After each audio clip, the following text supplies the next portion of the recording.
Welcome to the Fit Affiliate Podcast. I'm your host, Lisa Kirkman, and sitting alongside me is Tony Ronke, the founder of Fit Affiliate and all-round CrossFit OG. The mission of Fit Affiliate is very simple: protect the affiliate model. Our sole purpose is to help affiliate owners and coaches attain freedom. We aren't here to tell you what to do, but to instead build your ability to believe in yourselves. Enjoy the show. Tony, that's all I ever get. And then everybody else gets this whole long diatribe of greatness. I'm just like, If I listed off all your things, Tony, we'd be here for an hour. Yeah, we don't have time for probably that. not true at all, but I appreciate that attempt of yours to make me feel better about myself.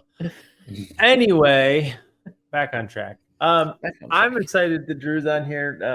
Well, obviously, because Drew's become one of my best friends, but it's been a while to get him on here, and so I'm glad that you're on here. And I think we can dig into the history of how you became such a good friend of mine, reluctantly, to the point. We'll leave out the expletives that were involved in it when I was introduced to Drew, because I'm actually the world's nicest person, despite what Lisa would have everybody else believe. I'm the nicest one here. But no, I think it's cool to have you on here because there's a lot of insight that you can share, and I know you're interested and invested in, pun intended there, in helping the space, especially in the field of wealth management. And so happy to have you on here, talk a little bit about that one, and also a little bit about the background besides your beautiful hair. He does have great hair. Hey, thank you. Anyway, so I guess everybody starts kind of the same way on here, and I think it's always fun for everybody listening to this to know who is the person that they're talking to. I mean, Lisa does a fantastic job of making you sound like you're much cooler than you are, Drew. But he's slower than me on a mountain bike for everybody who wonders. And just throw that one in there. But it's okay. He's got a couple less months on it than I do. But he's catching up. But we do ride the same bike. That's all that everybody needs to know. His is black and mine is white. But no, I think you have a really fascinating backstory, a pre-CrossFit story. And so I was hoping maybe you would share a little bit of that so that people could kind of know the man behind the hair. And then we go from there. Yeah. I try to keep this as short as possible. I have a pretty kind of interesting way that I've wandered through my adult life. After high school, I went to college, like everyone went to college, and 3 semesters in, I didn't know why I was going to college. So I had a friend that had recently enlisted in the Marine Corps. So I said, sure, I'm young and stupid. I'll do the same thing. And Iraq was really hot at the time. It was early 2005. And literally hot. That led me on to a very interesting journey. Joined as an intelligence analyst. So I went to my school, went and learned Arabic for 18 months, and then did 2 combat deployments to Iraq. Followed that up with teaching at my intelligence schoolhouse. So for 3 years, I got to just be kind of like a 9-to-5 teacher, teaching military intelligence. Pretty fun. And then got fortunately tapped on the shoulder to go to Croatia for 3 years to work at the embassy there. So I spent a year preparing for that at Defense Intelligence Agency in DC, and 3 years in Croatia working at the embassy as a military attaché. And in that kind of 13 years in the Marine Corps, I found CrossFit and found coaching at the end of that kind of period. And through coaching, I found, the Gymnastics Course, which was CrossFit Gymnastics at the time. And Chuck introduced me to that, and met Tony very early on to that journey. And the introduction to Tony was fun. And it was exactly, if you know Tony, it was exactly as you'd expect. And it was who the hell is Drew in the group text introduction that I had. I think it was actually who the fuck is Drew. I don't think it was hell. It was a little bit less PG-13. Yeah, but we're going to be kind.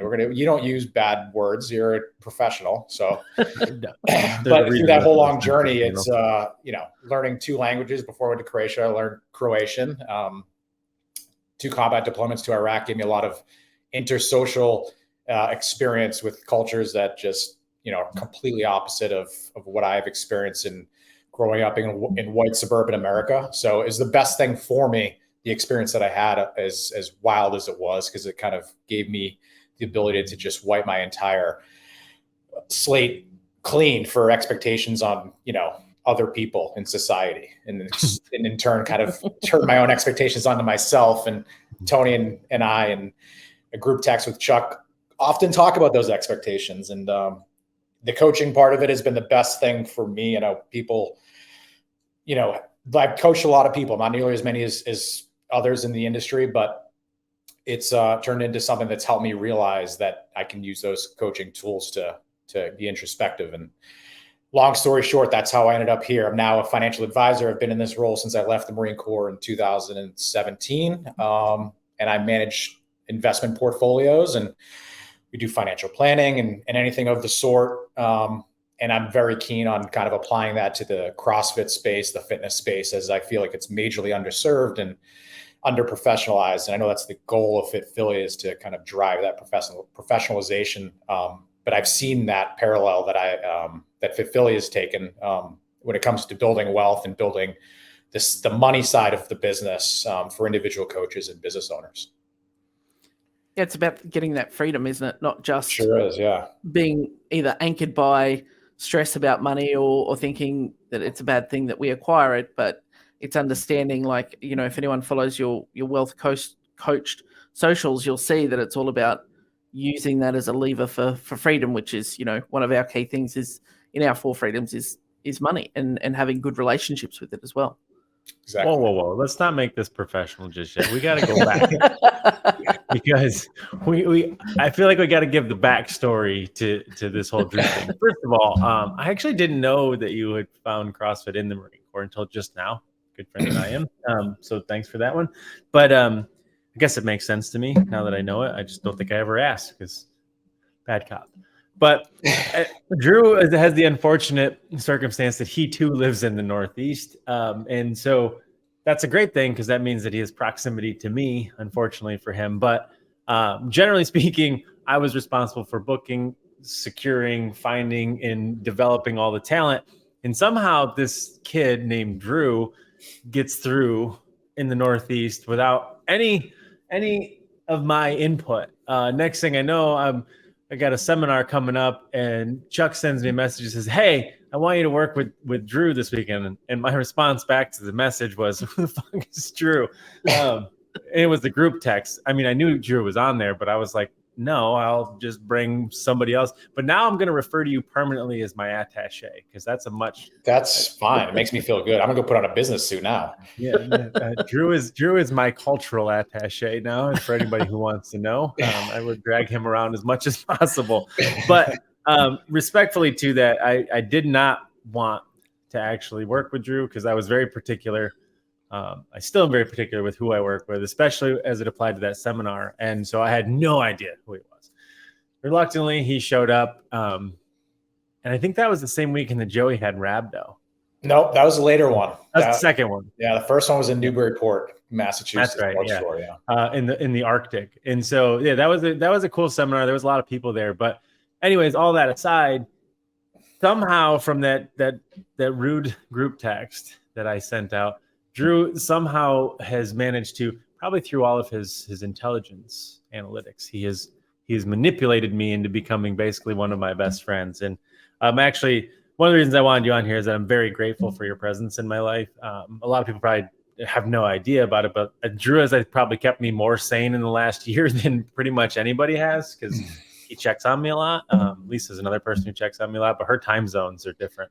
So I don't usually get back to them a lot. So I wanted to bring you on here because you're actually doing a lot of really cool things for the industry. And I wanted to get some people some more attention on your beautiful hair. But I also felt like it was important that I tell everybody first and foremost that I did not, for the record, did not like Drew.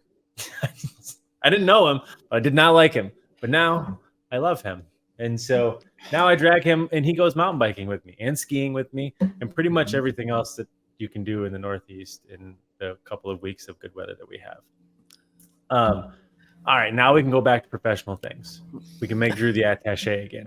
Yeah. So you found yourself into becoming a financial advisor, which I think is obviously fits your whole background a little bit pretty well, I think to some degree. But what I think is interesting in your story, and I don't know if we've even really ever tore it apart that much, but really what made you like coaching, right?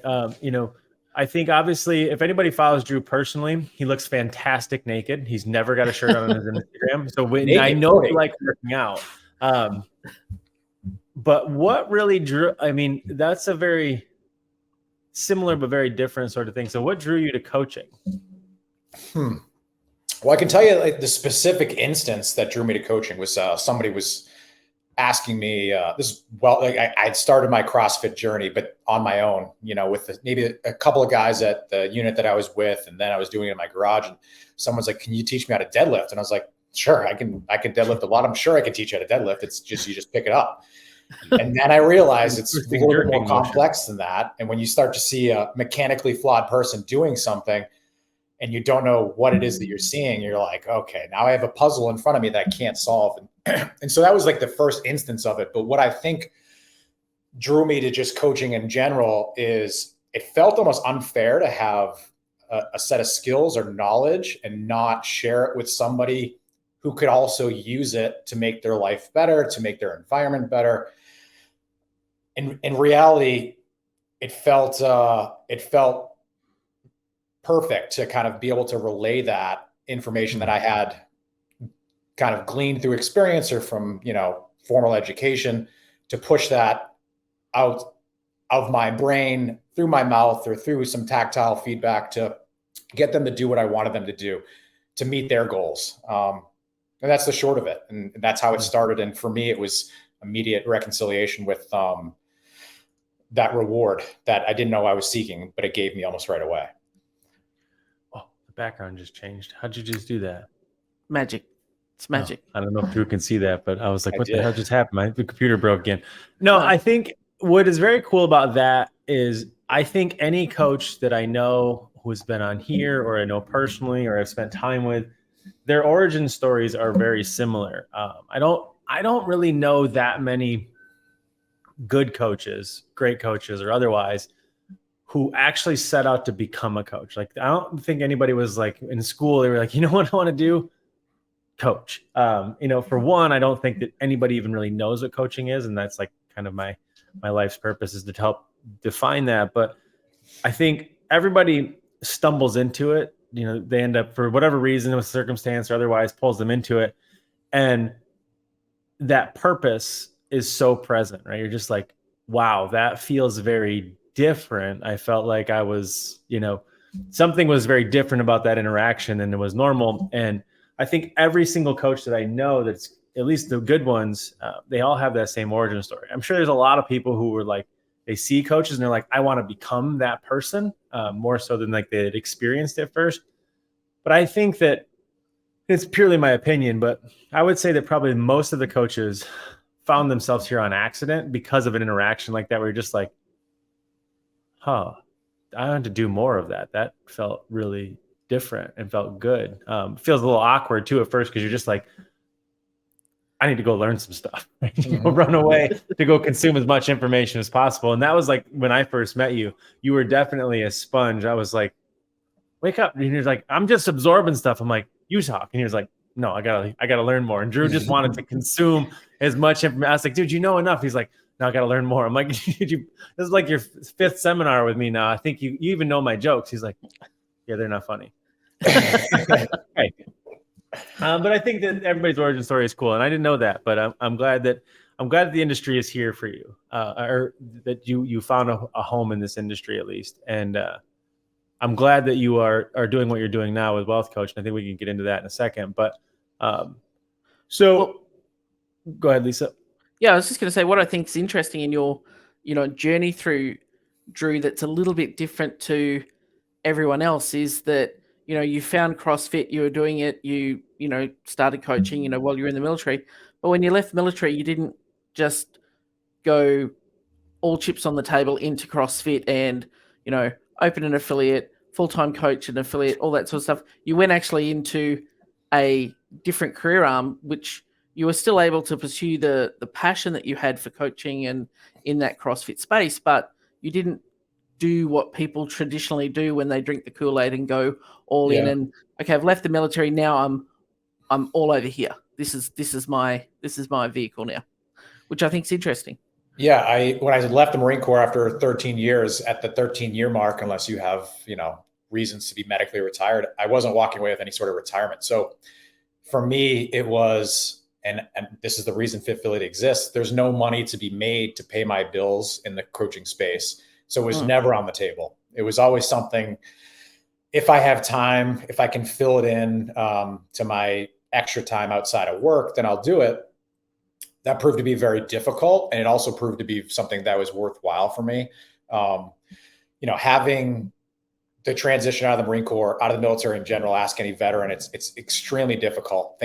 It's like you're leaving one country and you're moving into another country. Military life is not anywhere on the same boat as civilian life. There's a lot more freedoms in the civilian world, but that's can kind of be a thing that a lot of veterans kind of lose traction in because there is so much freedom. And so for me, I just knew that I had to kind of work towards what I set out when I left the Marine Corps was to build revenue for my household that could sustain me. And then what I can add to that, I will. And so I got my level 1, started coaching nights, coached weekends, took all the classes that I could possibly coach, and subsequently got burned out by it over the course of like 3 or 4 years. And that's kind of the normal progression, I'd say. But through that whole thing, it helped me realize how underdeveloped the coaching profession is and how underdeveloped the business operation life is of gym owners. And it's never appealed to me being a gym owner. Not because I have anything wrong with it, but it's just never been the thing that I want to do. I've spent a lot of time managing a lot of people, leading a lot of people as a Marine. Leadership is kind of a very early on ingrained character trait for Marines. So 6 months into the Marine Corps, you probably have 3 or 4 other Marines that are under your charge. And that only grows over the course of the year. So, 13 years in, you have the capabilities to be leading 50, 100 plus Marines. And, you guys have talked to a few other Marines on here, and Tosh has probably told you the same thing when he was on here. But looking at what that did for me was it helped me realize what I want. And I wanted that freedom and I wanted the independence. So me seeking this financial advisor career, I work with my uncle in our practice. It's just him and I. And that's something that's always attracted me. But having the ability to flex that coaching, to change and pivot from coaching CrossFit classes on nights and weekends to coaching with CrossFit Gymnastics, coaching at a different level, coaching coaches, that kind of developed me to a point where, the passion was able to be kind of fed while I could also maintain my focus on building my experience and my knowledge base as a financial advisor. And I kind of find myself now at the point where I'm trying to kind of marry the two together. Not that I necessarily am looking to coach fitness, but coaching in general, as you guys are both aware, it kind of supersedes all boundaries. Whatever industry you're in, coaching is happening in some regard, whether it's management coaching or fitness coaching, nutrition coaching. So for me, when it comes down to my financial advisory business, I don't consider myself a money coach like you'd see on TikTok or Instagram. Those kind of fall into the category of, I'd say, don't get me started. We don't have enough time for me to rant about that. True. But, because I am a credentialed professional, and I also at the same time think that is not mutually exclusive from existing as a coach, because a lot of times the work that I'm doing isn't just building a portfolio, is not just working through a financial plan with someone to help them understand their debt, help them understand their trajectory. But it really comes down to the recurring coaching that I do with people to get them some traction, a term you guys use in Fit Affiliate, to make their money picture better, healthier, whatever that means relative to where they're starting at. So it's been good for me to be able to have that coaching fitness passion and to feel like I've seen it through. I still coach with CrossFit Gymnastics, and it's great. Maybe 5 to 8 times a year I coach on a weekend. It's not a tremendous amount, but again, I know where my priorities lie. It's around the financial advisory business that I run with my uncle, and it's around Wealth Coach, which is kind of a spinoff of that, to kind of let people access understanding about financial literacy and growing their knowledge so they can grow their own wealth and grow their independence and freedom. And it comes back to behaviors as well, isn't it? It's the same as, when someone's not following their nutrition, or they're struggling with that, or they're struggling, right. It's, that's where the coaching comes in, is their behavior identification, awareness precedes action, and going, okay, well, here's what you're saying your goal is, but everything else you're doing just does not indicate that that's where you're heading. So right. I think that's a really good deployment, for want of a better word, I guess, of that crossover of the skills, for sure. Right. Look at Lisa trying to professionalize this podcast. She knows that I'm on here with Drew, and I'm going to derail the whole thing and make it a personal podcast. She's asking the big questions. I'm over here like, what are you doing later? But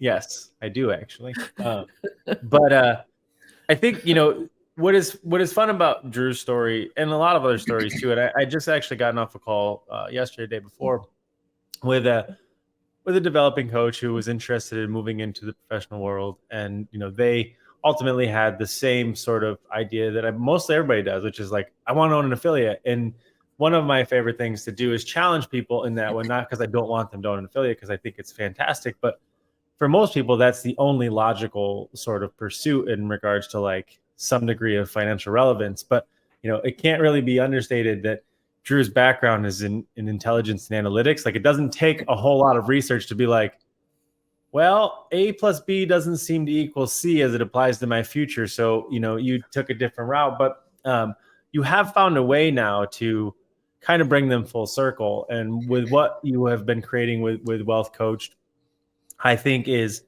really a very, I guess we'll call it a refreshing take on it, right? Like, I think everybody listening to this knows that the world of financial advisement has been around forever. There's financial advisors, managers, et cetera. And like, everybody knows that there's a branch even at their local bank. And like, despite that, nobody's really taking advantage of them that often.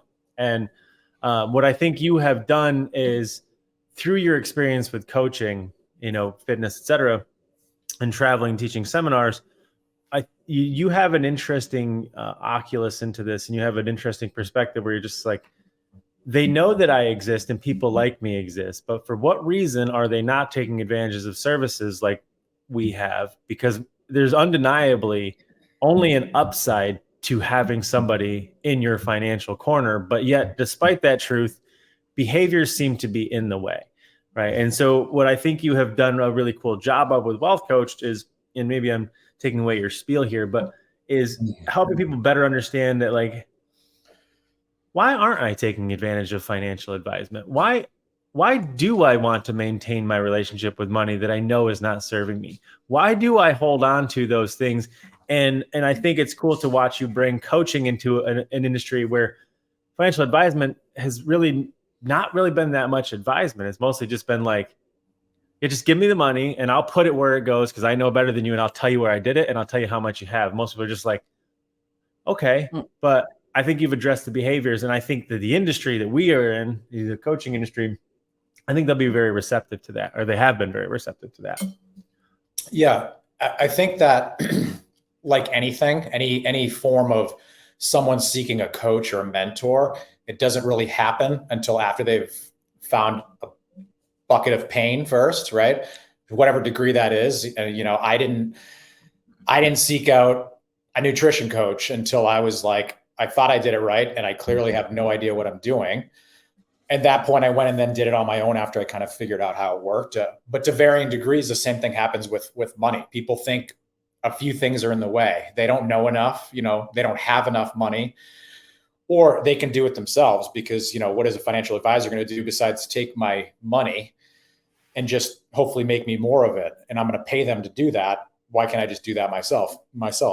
And so for me, there's a certain application of my profession that can certainly be done on someone's, own behalf, for themselves. You could probably just go and open up your Bitcoin, open up an investment account and kind of broadly invest to kind of mirror what the market does. And you'll probably be okay for the long run in terms of, staying invested. But what it comes down to, what both of you had said, is it's a behavior thing. It's not necessarily, I'm going to create the perfect portfolio allocation and I'm going to make you the most money that any advisor's ever made someone. No advisor is going to say that. And I certainly won't be the first one, but it comes down to the behaviors. It comes down to the accountability of having another person looking into what I could argue pretty easily is one of the most intimate parts of someone's life is their money. People tend to identify what their bank account looks like or their credit card statement looks like, understandably, because we're only a function of our habits. And as you kind of layer that accountability on, you start to see people applying basic efforts. We categorize them as basic in my industry, but they're really not basic. It's, reducing debt and making sure you're spending smartly, you're spending less than you make, and you're preparing yourself for your future, whatever that means for you. Maybe it's retirement, maybe it's not a traditional retirement, but it's the behaviors and the accountability that comes with having someone to lean on and say, am I doing this right? And sometimes the answer is yes. I don't need to do anything more than just tell you, you're fine. Or sometimes it's like, we need to make some changes. Rare situations, like we need to triage this completely. But my happiest relationships that I have with any of my current clients are almost always the ones where they just want to talk about what's frustrating them or where their biggest pain points are today, whether it's around debt or student loans or whatever. And it's almost never about the portfolio that I've built for them. It's never about how much money that, has grown in their portfolio. It's about the things that they get to do now. A client I have took his daughter to Disney World, which is one of his long-term plans on his plan that him and I built when we started together. Other client is wrapping up their efforts to eliminate completely all of their credit card debt by the end of this year. And so those are really the big behavior changes that we make internally. But the industry as a whole just kind of has a bad rap because the term financial advisor is just applied broadly to anybody and everybody that's talking about money, including the TikTokers. So you're saying that my 40 acres and the mule that I bought in the metaverse was not a good investment? There's still hope. Somebody's going to come build a palace on it, Drew. I'm telling you. I'm going to put my goggles on. For anybody, I'll sell you some irrigation if you like. They should know that I am not in the metaverse. I am closer to off-grid on a solar panel than I am anywhere else. So one of the things that we obviously talk about a lot on here is, especially because the audience is uniquely focused on what happens inside the four walls of an affiliate, right? And so what's happening on the training floor. And one of the big lines that we are adamant on drawing a line between is the difference between training and coaching. And naturally, the industry interchanges those words ad nauseum very freely, much to the dismay, the confusion, and really the disrespect to both of those fields. Because I think that trainers being called coaches is just as disrespectful as coaches being called trainers. And the reason I mention that is that in the fitness space, it's kind of a joke, but if you're teaching or talking, you're probably training. But if you're asking questions, you're probably coaching. And I think that that's kind of important because that same analog, and you said it, like coaching exists in every single industry because coaching is just coaching. And one of the harder things that a lot of people have to deal with, especially in the fitness space, is that as they become better coaches, they find that there is almost like a scope creep of what they're coaching, right? They start finding themselves into much more broader, more holistic conversations about like root traumas and issues that are leading to these poor behaviors that are manifesting on the training floor, et cetera.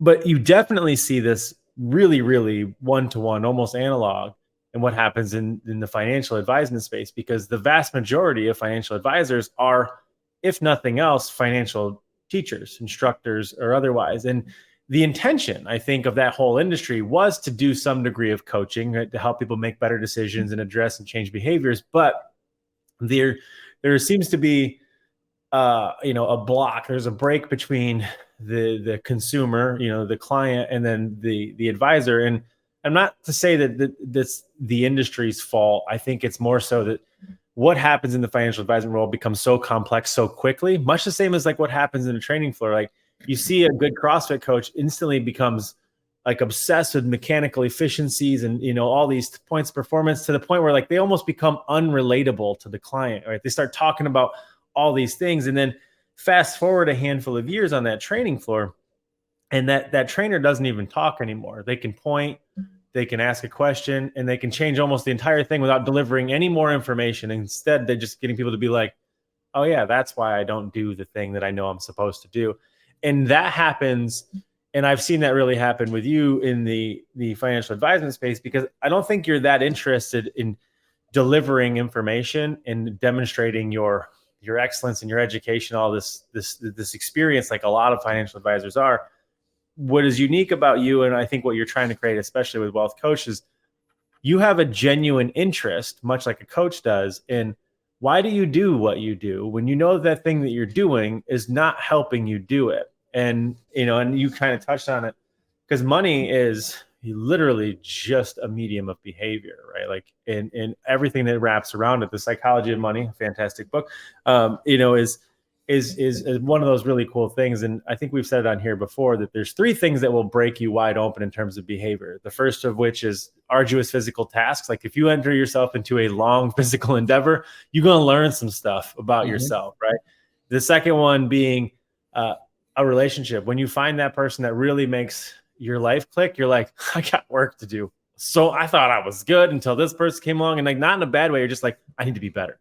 And the third one that we talk about here commonly is business, right? Because business will strip you raw in terms of behaviors. And you're just like, wow, I seem to be the constant in every single one of these problems. And it seems to be like my cast of characters that lives in my brain runs this whole place, right? And so, but there's a fourth one, and we talk about it a little bit, but we don't really jump into money that much because there's people like you out there, and we try to send them over to you once they're ready and they're privy to that conversation. But money is another place where human behavior gets blown wide open and put on the table. And you're just like, that's an interesting construct. Like, we deal with this with our clients all the time, where it's like, wait a minute, why do you think that making money makes you a bad man? Like, money man, not bad. How did you come up with that? Right. And like, even something as simple and as comical as that is so present in the affiliate landscape, where they're just like, if I make money, I'm going to be the bad guy. I'm like, well, how were you raised? Right. And I think that that's a very cool aspect that you were starting to address with the wealth coach thing, is like, hey, listen, I'm not another guy who's going to tell you about stock tickers and prices and things like that. I can, if you need to know them, just like any coach can, but like, let's better understand how you think about money first, and then I can help you make better decisions. And that, I think, is such a cool approach.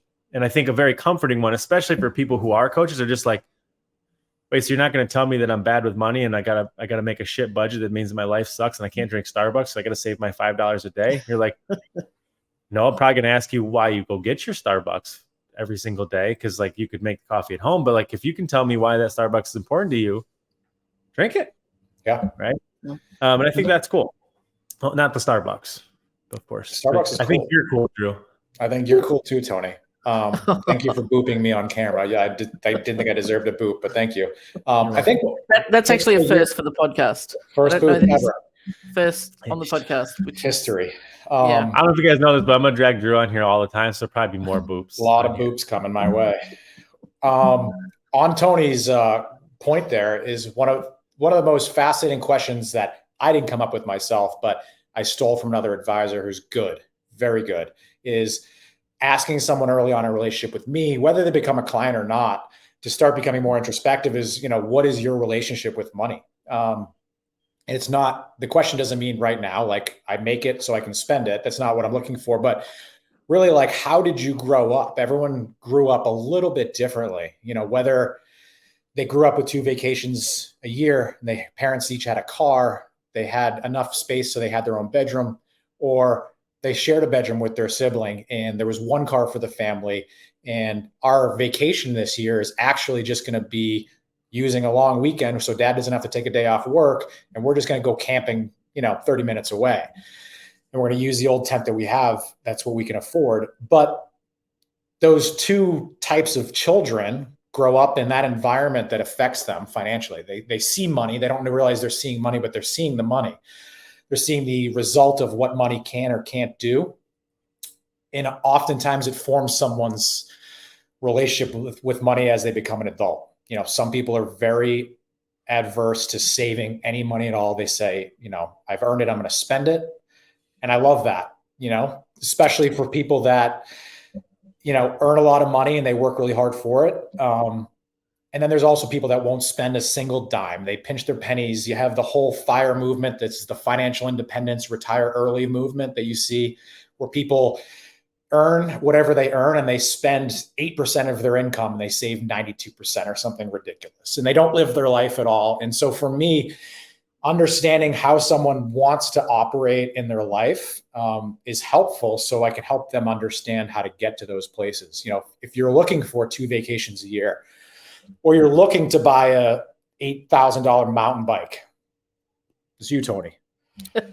Well, we have to have a way to be able to facilitate that. And if you're adamant on the 2 vacations a year, but you're also adamant on buying yourself a new pair of kicks once a month, or feeding your CrossFit dream by buying all the Noble gear out there, Lisa, you might be your own worst enemy in those situations. So understanding what someone's relationship is with money and understanding of their relationship with money peels back their history a little bit so you can look into it. But it really truly helps someone kind of figure out, why do I even feel like this? Yeah.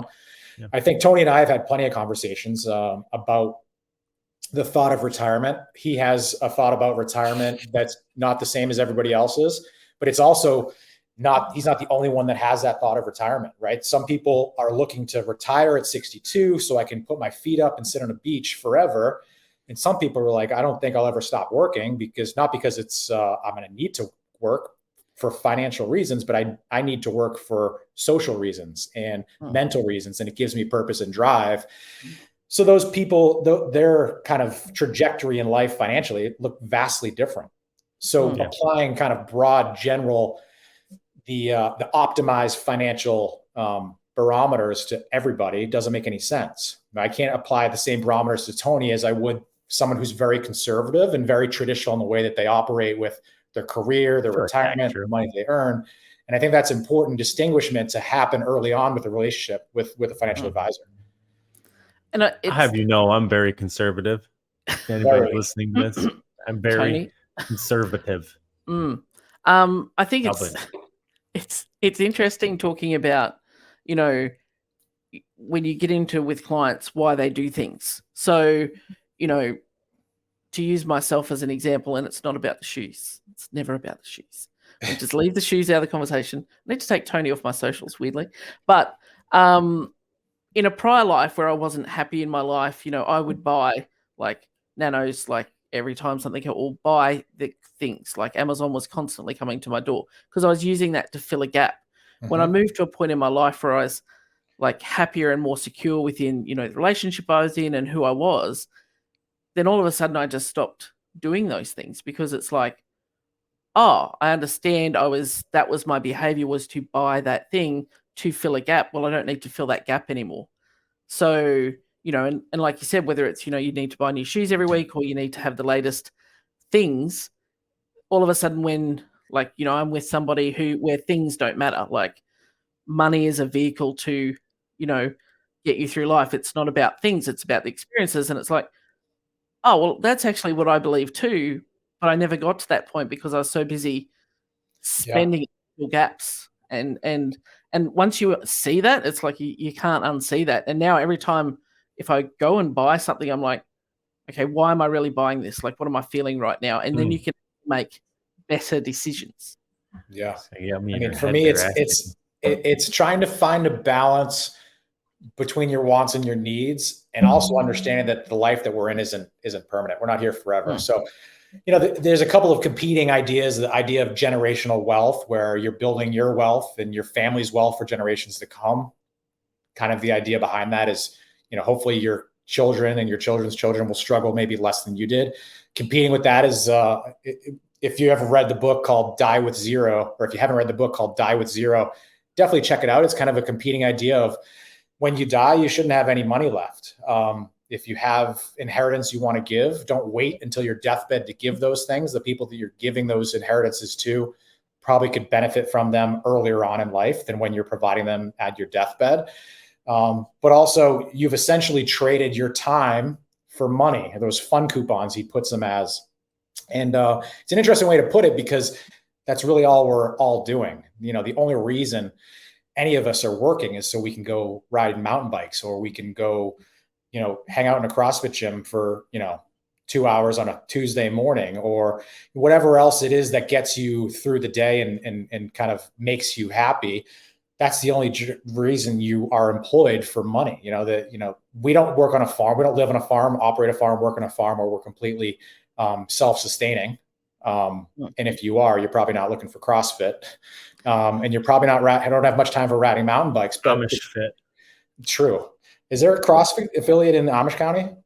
They don't need it. They burn on average 8 to 12,000 calories a day. They studied them. I wrote a whole blog about it. It's pretty wild. It's actually the first thing I thought about when you just said that is just imagine how much you could eat. That's the first thing that came to mind. You ever been to like an Amish like smorgasbord? It's all butter and fat, and they just eat all things that are terrible. But there's no fat people on those buggies. Probably no fat Amish people. No, well, at least not that many. There's probably a couple, but those are outliers. But right, what's fun about this conversation is it's the same analog to the same approach that we have with everybody's business. Like, you can't just come in and start saying, hey, do this, do this, do this, do this. It'll solve all of your problems.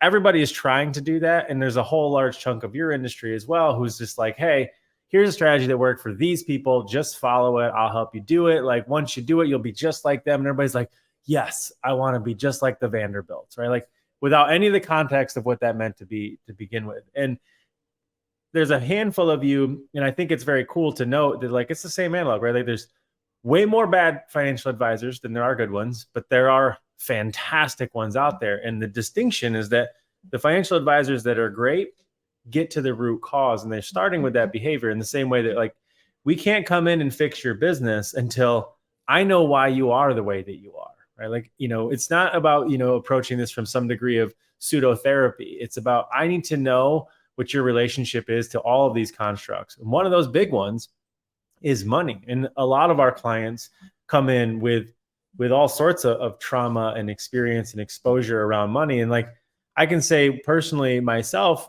that's still a hurdle for me as somebody who grew up in the have-nots, right? I didn't have any of the things. Vacation was not an option. And family car was also, like, really not an option either. But, like, one of the things that was hard was for me to understand that, like, I was doomed to replicate and recreate those patterns until I addressed those patterns. And it's that saying that we've said it on here, I think, before, is that if the very thing that you're trying to avoid is the very thing that you create, you can almost guarantee that trauma is to blame. And trauma becomes this catch-all word for extremely bad things, and it is, but that's anything outside your ability to cope with. And one of those things that's really hard to cope with is being a child who has to go to school when you have hand-me-down clothes or clothes from last year when everybody else has new clothes, and you're like, and how you cope with that and what you come up with needs to be addressed if you're going to move forward and change that cycle moving forward. And I think it's very important, and I'm glad that you do it. But I think that in this industry, people will find a lot of comfort in knowing that people like you exist, because they'll be like, they have that itch, right? We've already got that crystallization discontent. We know the industry is like, hey, I would love to do this for a living, but I'm not making any money from it. That begs us to ask the question of, well, let's start with your relationship with money first, so that we can figure out what that actually means to you, because not making any money from it to you might be like $15 an hour. To me, it's going to be like $150 an hour at a minimum. And, like, we've got to start there, and we have to figure out what that looks like and backfill it. But one of the things that you do, which I think is cool, and you mentioned it, is you also start with a backwards integrated design, right? Like, one of the things that we do with all of our clients is we get to the future. We figure out where we're trying to get to. We paint that, whether that is die with zero, big fan of that, by the way, whether it is die with zero, or that is, fire and retire early. We figure out what that looks like, and then we put the plan together to make it happen. But most people, like, to your point, they're like, no, I can do it myself. And they start working at it. They make some investment, they do these things, and they busy themselves with financial action, but they get no traction because they're just super distracted with stuff. And it takes a professional or a coach who's outside of their emotional relationship with money to be like, hey, let's talk about how you feel about money and what you believe about money. And then we can address that. And then we can paint a future where you're free of those things.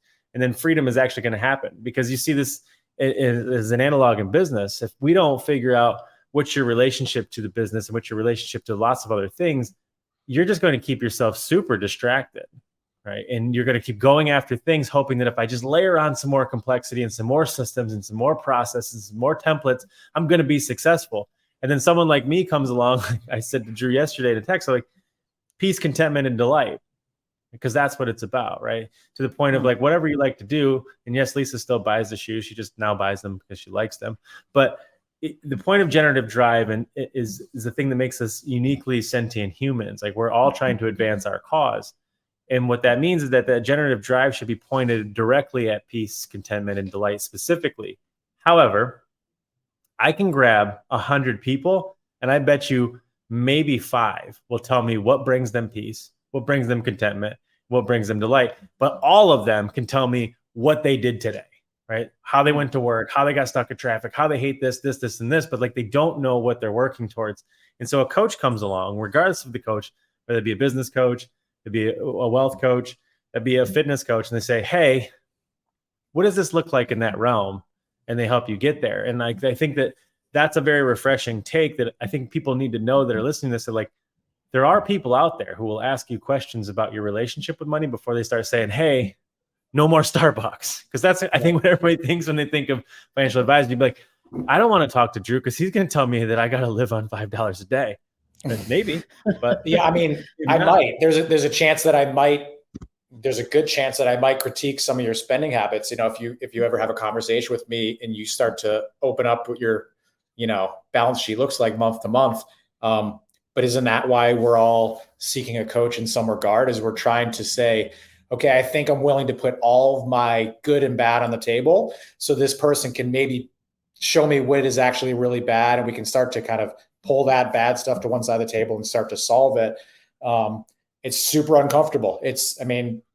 Just think about when you did your first air squat in front of a coach and they're just like, it's not right. And you're like, I'm doing it. And in their eyes, you're not doing it well, but in your eyes, you're doing it. And so marrying or finding a way to meet in the middle so you can understand that you can do it better, but your coach can understand why it is that you do the things that you do, I think it has to be the first step. And if it's not the first step, then we're trying to apply a blanket solution to a completely unique problem. Every single person's bank account, credit card statement, and personal balance sheet is a unique problem. And hopefully it can work towards not being a problem at all. But in reality, all of us could work towards being a little bit better at a lot of things we do. And money does not sit outside that statement at all. I'm a financial advisor, and I still have to take a few times a year a microscope to what it is that I do and what it is that I'm working towards. I still do dumb stuff, maybe not dumb stuff, but irrational stuff or stuff off the cuff, just like most people do. I bought a rooftop tent the beginning of this camping season. I've used it one time. So okay, you used it once. Yeah. Going to be using it twice, 2 more in the next weekend with Tony. So you're not allowed inside of it, Tony, but you can come for a visit if you want to have booping. So nobody's perfect. And I think that's the important thing, is to go in as the advisor, realizing that the person's never going to be perfect. And then the person going in, realizing that this person's not trying to make me perfect. They're trying to solve the problem that I'm asking them to solve. But I think too, we go into a coaching relationship, and we talk about this a lot, is that, the role of the coach is to shine a light on the things that we're not willing to shine a light on ourselves. So, for affiliate owners, if you're working in isolation, if you don't do half the things you need to do, well, nobody knows. Did you follow up those 5 leads? Nobody knows. You're in that little silo. But It's when you have to have that accountability of someone else who's going to ask you the questions that you're not asking yourself because they make you uncomfortable, is well, why didn't you call the 5 leads? Or, why did you go, to Starbucks, 65 times in the month? Let's not say that it's bad or judge you, but it's tell me what was happening for you at that time, or how that came about. And those are things we necessarily will just step back from ourselves. And that's the power of the coach, is that accountability. And we're going to shine a light on something for you, but we're going to make it okay to talk about it, and not, filled with, shame or all that sort of stuff. It's just we're going to put the light on it, and it's going to be uncomfortable, but we're going to do it together. Yeah. Some of the shame is reserved for when Drew and I go to dinner together, and then he judges my financial decisions. They order the left side of the menu. That's not an competitive eater. Exaggeration. It's just, I feel bad. I will set the record at whatever restaurant we attend. I feel bad for Tony's body sometimes after he finishes his order, but that's Tony for you. I digress. No, I think there's a lot to that, and not the dinner table, but there's a lot to this whole conversation, which brings us to why Drew is actually on here, and I don't think he even necessarily knows this, but Drew is going to be a regular guest on this podcast as we dig into the beliefs and behaviors around money, and a lot more of those questions and those conversations. And maybe we'll bring some other people on so that we can dig into that together. But there is so much, it is such a recurring and constant communication and conversation with all of our clients, and, you know, people who aren't even necessarily clients, but we all have some relationship with money, whether that be healthy or unhealthy. We're not here to judge that one, but for sure that is impacting and affecting the decisions that you're making, both positively or negatively, or maybe indifferently. But the reality is that we have a relationship to it. And the better we can understand that relationship that we have with money, we can better understand other people's relationship with money. And if you can do that, I can tell you that that is one of the fast tracks to learning how to make way more money, is when you start to understand that, wow, other people have a different relationship with money, meaning like their dollar feels like it's worth something different to them in their pocket than my dollar does in my pocket. And when it comes time to ask people for the dollar in their pocket, it's important that you understand how people might be perceiving or relating to that. And like, that's just in terms of how to make more money.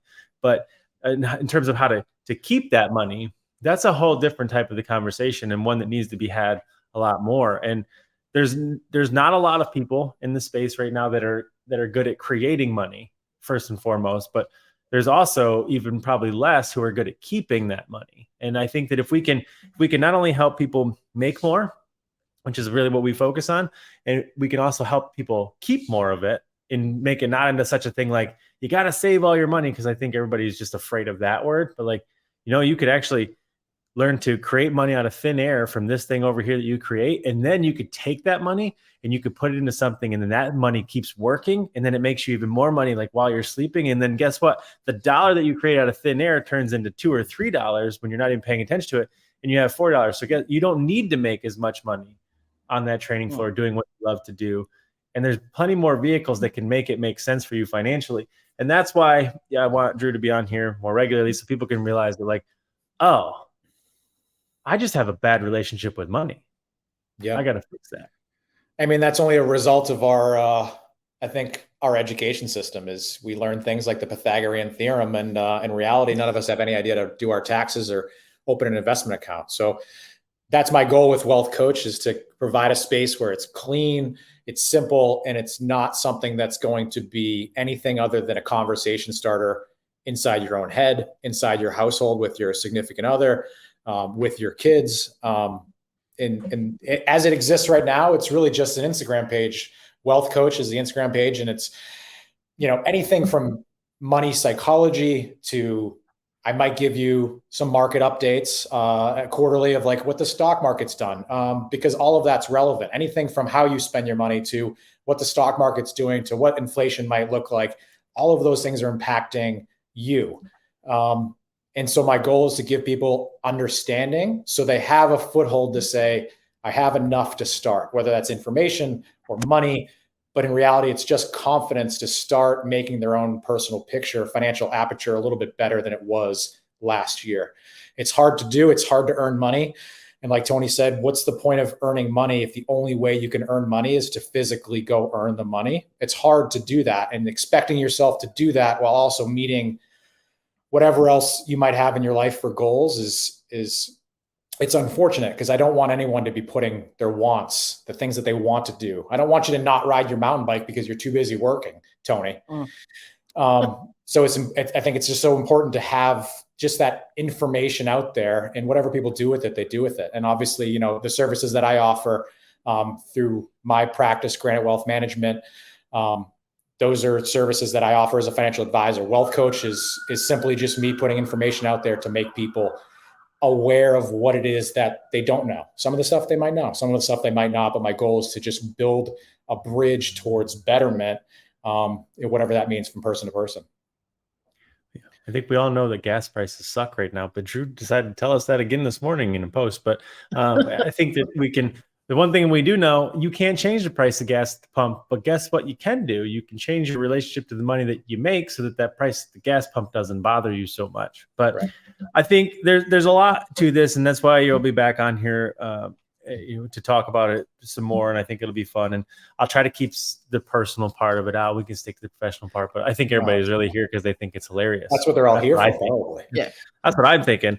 Hopefully next time, Drew. I didn't make Drew crash his mountain bike before he comes on, but that's only happened once before. But if you're listening to this, make sure you give Wealth Coach a follow. Give Drew a follow. He looks great. Follow him personally if you want to. He's never got a shirt on, so if you're down for that one, Sam would be mad at me for plugging that away. But hey, it's just where we are now. But I think you would be well served to spend some more time getting some more exposure to some things that challenge your beliefs and your thought structures around money, because that's kind of how it starts. Is thinking like, now whether we tend to view money as binary, have or have not, I think, but there's a much bigger part of that conversation, and that is how we think about money. And, so Wealth Coach does a fantastic job of giving some information, but asking thought-provoking questions about, challenging, I don't actually know why I feel that way about money, or why did I think that way about that thing or this thing?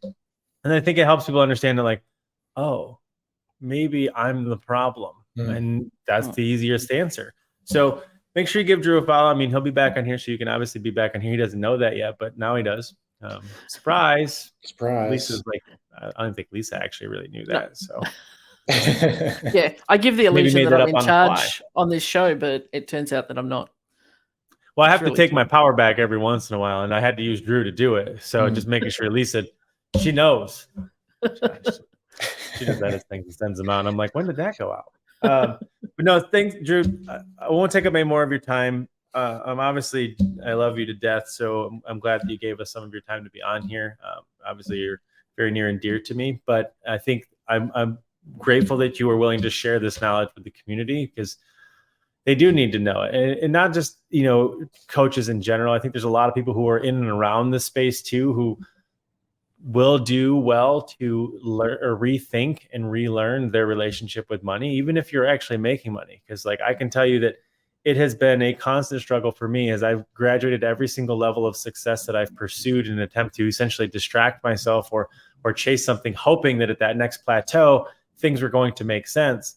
One of the biggest constants in that conversation was rethinking again and relearning again my relationship with money, because at each tier, with each new dollar you make and with each new bracket you move into, it's an entirely new construct. And absolutely, some kids are just born into those constructs, but even they got to reverse one because they can't relate to anybody else. So everybody's got to learn or rethink and relearn their relationship with money. And I'm glad that there's a person like you out there to do it. So thanks for that.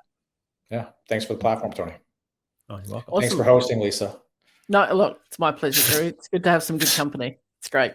She did all the hard work, Tony. Let's be serious. We look at Lisa's new fancy shirt, because that's the actual real MVP of this. This is the first appearance of Lisa in the new. In the new logo.